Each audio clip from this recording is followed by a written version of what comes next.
another great games in chess history exploration. And the player that I'd like to focus on in this video is Emanuel Lasker. Lasker was the second official world champion of chess.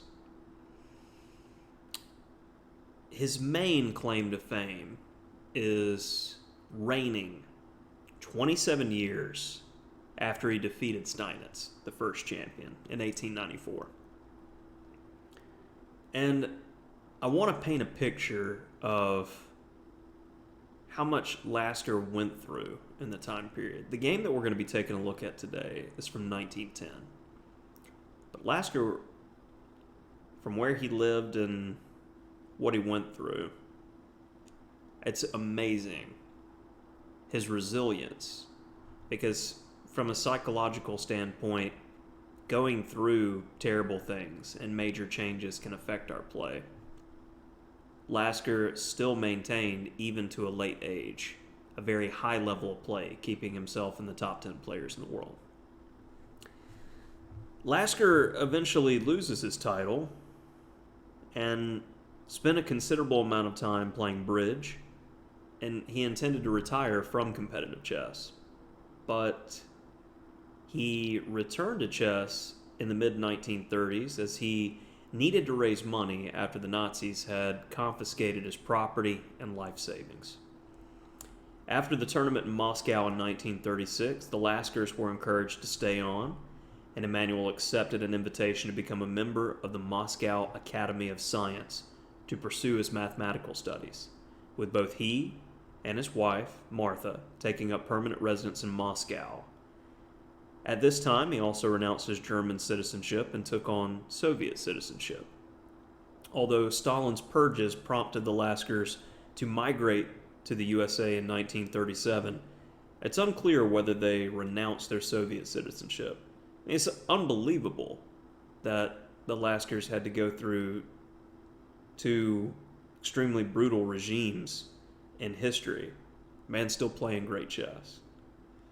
But on a brighter note, Lasker was friends with the late great genius Albert Einstein, who wrote the introduction to the posthumous biography of Lasker, The Life of a Chess Master, by Dr. Hannock, 1952. He wrote that Emanuel Lasker was undoubtedly one of the most interesting people I came to know in my later years. We must be thankful to those who have penned the story of his life for this and succeeding generations. For there are few men who have had a warm interest in all the great human problems and at the same time kept their personality so uniquely independent. And I felt that this story and what he went through was powerful, and what Einstein said was strong. So I wanted to start things off with that. Now it's time to get into chess. And as I'm going through this great game from chess history, we're going to be graced by the notes of the next world champion, Jose Raul Capablanca, and my own. So starting this off with d4, and different from the previous time period, we are well established in chess at this point. It's fewer and fewer miniature slice and dice type games, King's Gambit and push people off the board, fewer immortal games and more principles.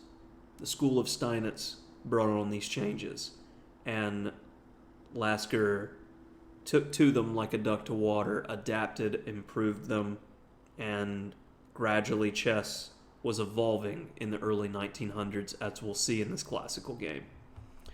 c4, and I love this next comment. After c6, Capablanca says, 2e6 is the usual move, and I believe better than the text move. So poo-poo on you, Slav players. Knight f3, knight f6, e3, and we get this very solid setup, which is favored today by players like Gada Kamsky. Knight c3, bishop g7, And all of this is relatively new. And here, Capablanca says, a new and original way of playing the defense to the Queen's Gambit, so far as I know.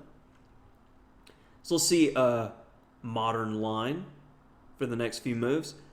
Lasker played Queen C2, which it's not terrible, but you could have better placement for the queen and more ideas. The more flexible castles was played by Alexei Shirov against Artemiev in 2016 in Moscow, where you get the bishop pair and black gets this super solid position, and you're looking to gradually open up the position over time. It went well for white, but black definitely has his merits in the position. You're looking to make your bishop pair count in the future. So let's get back to our main game with Queen C2. Knight A6, looking to play Knight B4, trying to get that bishop pair. Nope. And D takes C4. And Lasker is playing against Karl Schlechter in this game. And Schlechter goes into a series of moves which finally leave him with a weak isolated C-pawn, which cannot possibly be so very good, according to Capablanca. And I'm inclined to agree. Better potentially is C5, and we get this dynamic position which is roughly equal. And it's the flavor of a Grunfeld at this point. And that's a much better way to go. But Schlechter, he went this way. B5, bothering the bishop, and B4. This begins an interesting way of playing. You don't want to grab for the same reason you played A3 earlier. I don't want to lose the bishop. So Knight A4. And this next move shocked me at first, but then it's logical again. Rook takes A3, you would allow Knight B4. So you actually just want to take with a pawn. Simple chess, stopping your opponent's ideas. Bishop B7 and Rook B1. Rooks are meant to be on open files, so let's keep an eye on that B. And Knight E5. According to Capablanca, if Lasker wanted to play a safe game, he should have castled. If he intended to make a kingside attack, he might have started with H4 before playing Knight E5. And it is of note that this game is from the Lasker-Schlechter World Championship match. And Lasker was behind in this game, needing a win. So these types of games are my favorite in chess. It's hard to describe to players who have never been in must-win situations in a championship when it's high pressure. It changes the game of both you and your opponent, and the character and tension and nature of the game is much different. I can say from personal experience, when I won the 2012 Alabama State Championship, that was huge for me personally. It was a goal that I had to be my home state champion. In that last game, I had a completely winning position, was easily +7, but the position was complicated, and I knew all I needed was a draw, and I could not get a coherent thought because I was so excited that I knew I was going to clinch the title that I almost blew it. Thankfully, I salvaged a draw, and there was an overall tie, but I had tie breaks in every area and got the official title of state champion. It should be noted that you don't know how it is until you're in that pressure situation, and the only way you can get better at it is constantly being in the pressure situation.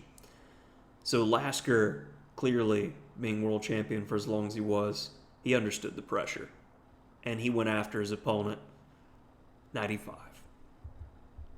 And after Knight H5, he keeps going. He's not afraid. G4. Starting an attack on the king's side, which is justified in view of the score of the match, according to Capablanca. Lasker's policy throughout this game is good, but why Schlechter, who only needed a draw, should play such a wild game can only be explained by the fact that perhaps he was not satisfied to win the match by a mere fluke. which proved to be the case in the 5th game. So, knight h5. Easily castles could be justified here, where we end up getting this type of position. Need to defend the b. And after bishop takes e5, white has the bishop pair. Now, this has got to be good. But I understand the man needed a win, so he's going all out. Takes. And much stronger would be takes castles and f4 with a very nice position for white. But g takes h5 was played. Again, complications. And the position's roughly equal here. But I like the general straightforward theme of play by white. White plays queen c4. And we're going to see this theme throughout from this point on, where the f-pawn is pinned and we're making the threat on the g6 pawn.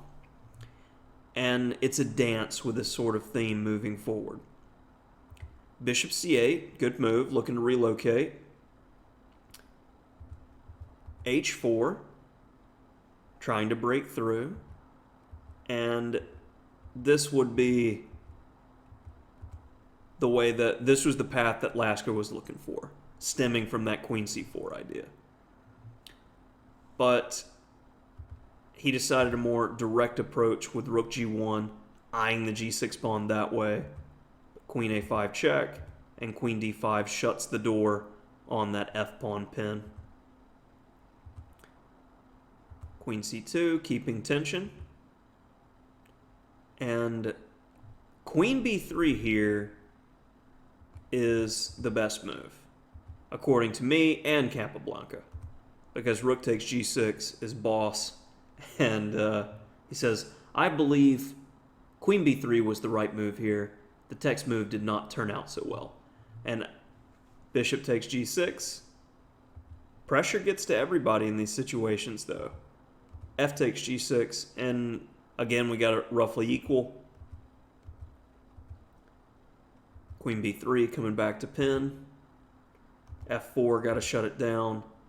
So black's trying to win it all now. It's topsy-turvy game. Fun to watch. Takes. Check. King's out in the open. Both men out for blood. And here, much better way to go. Well, it's a different choice. The idea of rook h1 here, with the idea of giving the rooks for the queen. But it's a dynamically equal position, but the problem is this has been a bloodbath type of game where both men are clearly trying to win. So rook takes c6 was played. And Cap says knight d5 looks like a mighty strong move here instead of knight b5. So rook c4 defending, and rook takes f4. A bad sacrifice. Kappa says that the interesting e5 looks like the right move, and it seems as though black could always draw this position. And I'm inclined to agree. But pressure is the major lesson of this game. That even the best players can crumble in a huge match. This is a final game situation of a world championship. Rook takes f4. Takes. Check. King f2. Asking for it. But dancing the dance nonetheless. Takes. Check.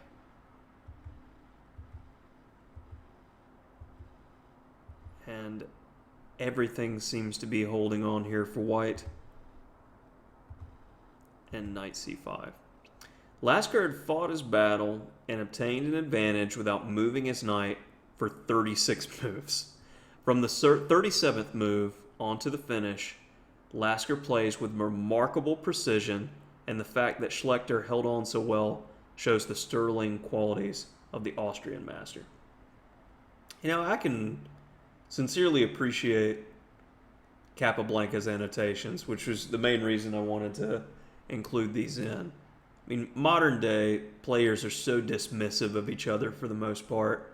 It's nice and refreshing to see the respect of your fellow chess players and the quality of the game. I mean, he's pointing out the mistakes as they come as the past, but hindsight and being able to be on the outside looking in, it's much easier to make those types of generalizations. Let's move on. Queen g1 check. Got to run from the checks. Knight e6. Safety has been found. Get rid of that one. Setting up devastating tactics with a discovery. So black needs to get out of that. One more pawn falls. Happy to look for the trade. All about avoiding the perpetual. Good coordination, excellent harmony of the white pieces. And this is an oversight. Had Schlechter not allowed Lasker to exchange queens, the good doctor would have had a merry time enforcing a win, according to Capablanca. This is true. And the game is over. Schlechter might just as well have resigned here, but he played on, and it's easy to understand. King c5. All in all, a great game, which will go down in the history of chess as a remarkable finish to the greatest struggle for the chess championship of the world. Like I said, I just absolutely love Capablanca's annotations, and that it's refreshing having that addition in. And in our next video, Great Games of the World Champion, we will have our annotator here, Capablanca. We'll see, in my opinion, one of his greatest games.